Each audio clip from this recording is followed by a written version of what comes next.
I'm DJ Psyched, and you're watching the Get Psyched YouTube channel. Let's get psyched about YouTube. This is the Get Psyched YouTube channel, and today I'm doing an update on the habits challenge thing that I've been doing on this channel for a little while now. I just wanted to update because another week is over, which means another habit is technically done.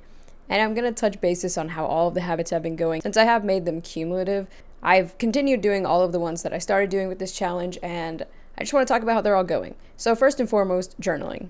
Journaling was the first thing I started on this challenge, and like I said, it was hugely impactful. Being able to write out my thoughts first thing in the morning really helped structure my days and just gave me a good outlet to let out my feelings, which was really nice because I have a lot of times right now where I just don't have a lot of people to talk to, and I'm sure a lot of people are experiencing that. And so it's really nice to be able to jot down those thoughts and get those things out of your head. And I found that after the first week, there was huge benefits. I felt way more put together. I felt like I was getting more done. I felt really productive, and I just felt good being able to get my thoughts out there and doing more. And that's held up. Over the last 2 weeks, I've continued journaling daily, and I found that it has the same benefits. It's not getting any less good for me. And on the biggest bright side of it all, I finally finished this journal, which is a really nice feeling. I absolutely love finishing journals because I have so many journals right now because I was really into journaling at one time and then I fell out of it. So to be able to go back to filling up journals instead of just having them for no reason felt really good. Journaling was nice. So yeah, journaling was good. And the next one was minimizing.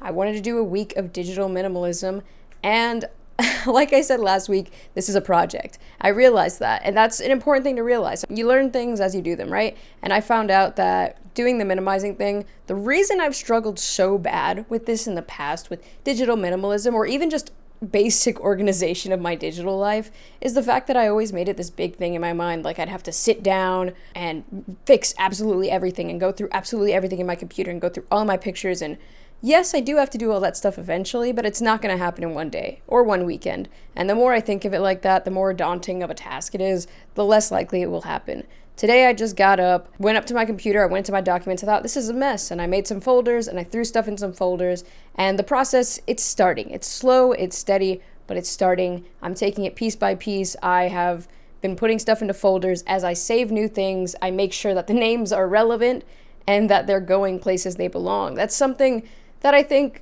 I just didn't know about when I started creating. Organization will not just save you time and effort, but it'll make your process more satisfying. And yeah, it does save you a lot of time and effort, and it's essential. It's absolutely essential. If you're creating, you need to learn to organize your digital work. You need to learn to actually give your files real names. You can't just smack your keyboard and let it go wherever it goes.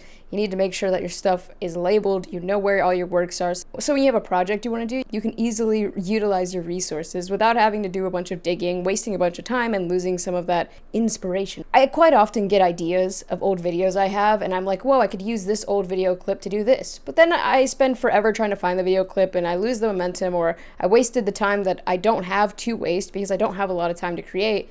And so I don't get to finish a project, or I barely started it when I could have finished it in that day had I just organized my stuff. So this is something I'm taking slow and steadily, but I'm really excited to get through it because, like I said, I think it's going to really boost my work. I think it's going to help me. I recently came up with a project idea, and I'm really, really excited for it. It's a big project that I want to do for this channel. It's going to take a lot of organization to get this kind of thing together, so I'm slowly but surely going to chip away at it. This is now a habit in my life.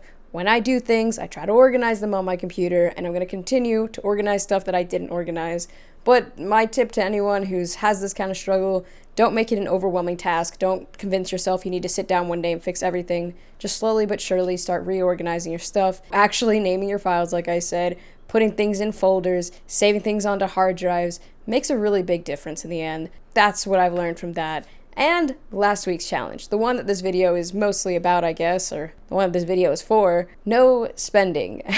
Did I do it? Yes, and also not entirely. Ideally, I would have spent nothing over the last week, as I said, and I didn't buy anything random or ridiculous. I actually many times was able to stop myself from buying something by reminding myself that I'm doing this challenge for a reason and that I want to uphold it, reminding myself what the goal was at the end, that I'm moving into a new apartment and I want to save that money for stuff that I actually really need for that new apartment.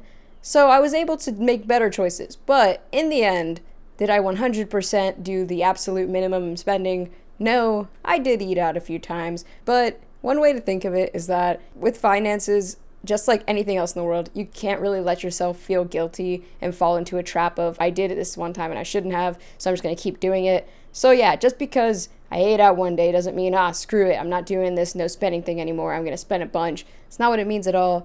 I didn't do it perfectly, but I was able to hold it up enough that, yes, I think that I'm in a good financial spot this week. I'm not owing anything on my credit card. I didn't overspend. That's a good first step. Not letting yourself feel bad because you're not perfect about your spending is not going to help you from not spending. Just like with anything, you can't really let guilt trip you into getting worse off. I don't know if that makes sense.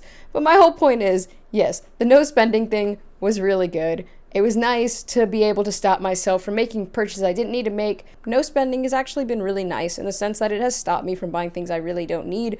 But in moments where I can feel good about a purchase inside, I'm like, yes, this is not a bad decision. I can get this. It just makes me more mindful about how I'm spending. And I think that was what I wanted out of this. So I'd say it was pretty successful. All right, and for this next week, I've decided that what I'm going to do is meditation. I've done this before. It's not my first time meditating daily, but I haven't done it in forever. Just like the journaling, it's one of those things that was actually so beneficial for me. And I knew it was a great thing, but somewhere along the line, I didn't do it one day, and then I didn't do it 2 days in a row, and then I just didn't do it anymore. I think that sometimes with these habits, you won't do them every day, and there will be time periods you don't do it, but it's nice to go back to them eventually. Like, just because you're not doing something daily doesn't mean you can't do it every now and again and reap some benefits from it. But I do want to instill it as a habit so that it can become a regular part of my life again. So I will be meditating daily. I like to do it by just putting on a meditation I find on YouTube or something and just sitting there for like 5 or 10 minutes in the morning.